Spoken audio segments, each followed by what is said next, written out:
हर हर महादेव, जय माता दी। कलश स्थापना की सही और सरल विधि आप सभी के साथ आज बताने का प्रयास करूंगी। सबसे पहले मिट्टी का या तांबे का इस तरह का बना हुआ थोड़ा बड़ा सा पात्र ले लीजिए, जो कि आप सभी को नवरात्रि कलश स्थापना में सहायक होगा। इस बात का ध्यान रखिए कि कंठ तक आप सभी को पहले गंगा जल आधा और आधा जो है जल समर्पित करना होगा।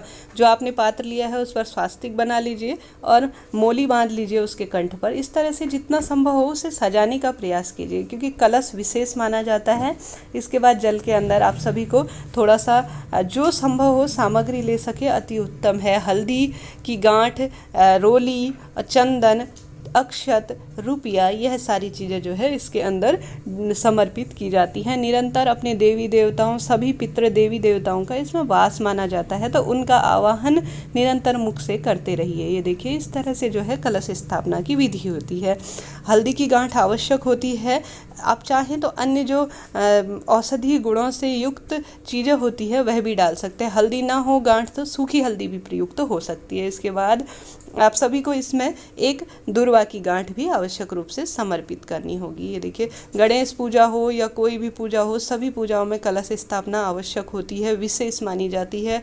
इससे ही पूजा संपन्न होती है। अब हमने कलश को सजा लिया है, उसको विशेष रूप से आधा, यह मानिए कि आधी तैयारी हमारी हो चुकी है कलश स्थापना की। अब मैं आप सभी को बता रही हूँ, जैसे इस जगह पर माता रानी की मूर्ति है, तो माता रानी के दाहिने साइड आप सभी को कलश की स्थापना करनी होगी। इस बात को पूर्ण रूप से नोट करते हुए चलिए। माता रानी की मूर्ति रखी है, उसके दाहिनी तरफ कलश स्थापना की जाएगी।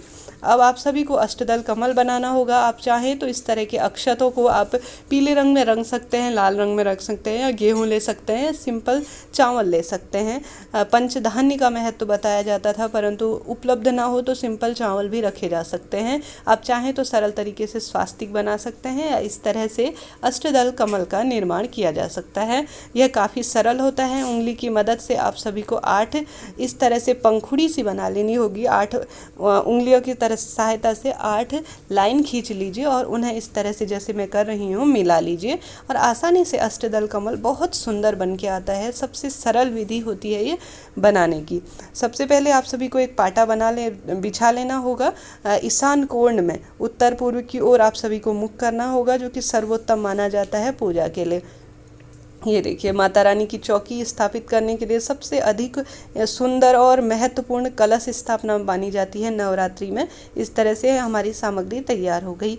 अब जो है आपने जो पात्र लिया है उसे बीचों बीच में स्थापित कर लीजिए। माता रानी की जो चौकी होगी, ये देखिए कैसे आप सभी को इसे स्थापित करना होगा।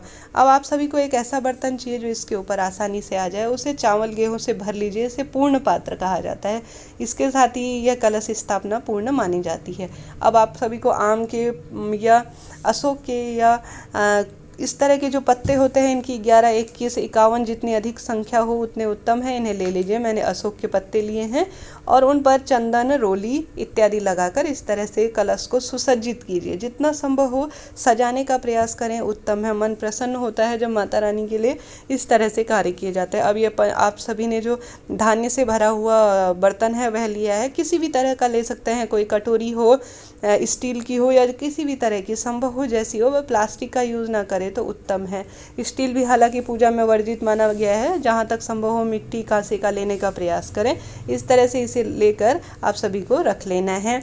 अब नारियल आप सभी को तैयार करना होगा। नारियल किस तरह से करना है यह बात भी आप सभी को ध्यान रखनी होगी। नारियल पानी वाला हमेशा बजा कर लेके आइए बाजार में, और उसके बाद इस तरह से उसे किसी लाल रंग की चुन्नी इत्यादि से सजा लीजिए। उसके बाद इसके ऊपर मोली बांध लीजिए, जब जाके यह पूजा पूर्ण मानी जाती है। नारियल का जो मुख है वह आपकी तरफ होना चाहिए, अर्थात जहाँ को आप पूजा कर रहे हैं, जहाँ आपका मुख है पूजा की तरफ, इस तरह से यह रखना चाहिए। ये देखिए इस तरह से हमारे कलश स्थापना की यह विधि होती है जो पूर्ण मानी जाती है। इसके बाद जो है इसके ऊपर आप सभी को पुष्प इत्यादि जैसे आप सजा सके, माला भी लगा सकते हैं, पुष्प भी रख सकते हैं। इस तरह से कलश स्थापना की यह सही और सरल विधि। उम्मीद करती हूँ आज का वीडियो आपके लिए मददगार रहेगा। लाइक, शेयर और सब्सक्राइब जरूर करें। कमेंट्स बॉक्स में जय माता दी लिखना ना भूलें। राधे राधे।